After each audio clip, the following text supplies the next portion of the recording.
તો હેલો મિત્રો, રેડિયો પહેરાવે છે બધાને ટોપી, પણ પહેરશે એક દિવસ ટોપી. તો આપણા નાના અમથા બ્લોગમાં તમારું સ્વાગત છે.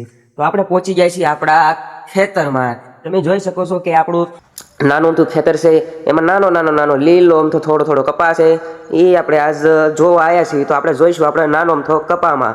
તો ચાલો મિત્રો, આપણને પાવડા ભાઈ આવી ગયા છે. અહીંયા પાણી વાળતા હોય એવું કોક લાગે છે. અહીંયા કોકના તો પગલા પડેલા છે, કોક નક્કી અહીંયા લીલામાં હાલેલું છે. આગળ હાલતા જતા લાગે છે અહીંયા ઝટકો હોતક બાંધેલો છે.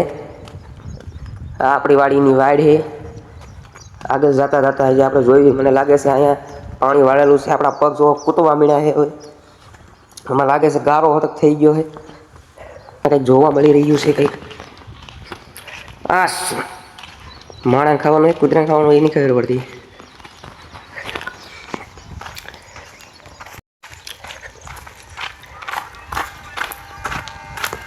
ગાઈઝ, આ છે આપણો ખાટલો.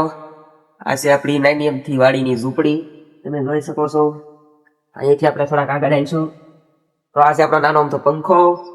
આ છે આપણું ચા પીવાના કપ કાઢી, તમે જોઈ શકો છો. આ છે પંખો, આ છે ચા પીવાનો સામાન, આ છે ચૂલો, આ છે આપણા પગનું ચાર્જર, આ છે બાંધવાની ટોપ. આગળ હાલતા આ છે આપણો સરસ મજાનો ખાટલો. આગળ થોડા હતા આ છે આપણી કુંડી, નાની એમથી કુંડી. ગાઈઝ, આ છે આપણો ખેતીનો માહોલ. આપણે જોઈ શકો છો. આ કુંડીમાં પહેલા અમે નાતા હતા, પણ હવે નહીં નાતા, કારણ કે હવે હમાતા નથી. અહીંથી થોડાક આગળ આવીશું તો આ છે આપણી વાડીની ટીસી. અહીંથી આપણી મોટર ચાલુ કરવાની હોય. મોટર એક તો ચાલુ છે ઓલરેડી. આગળ હાલતા આ છે આપણો કપા. તમે બધી બાજુ કપા જોઈ શકો છો. અને અહીંયા આપણું પાણી શરૂ છે. પાણી વાળવાનું કામકાજ પણ શરૂ છે.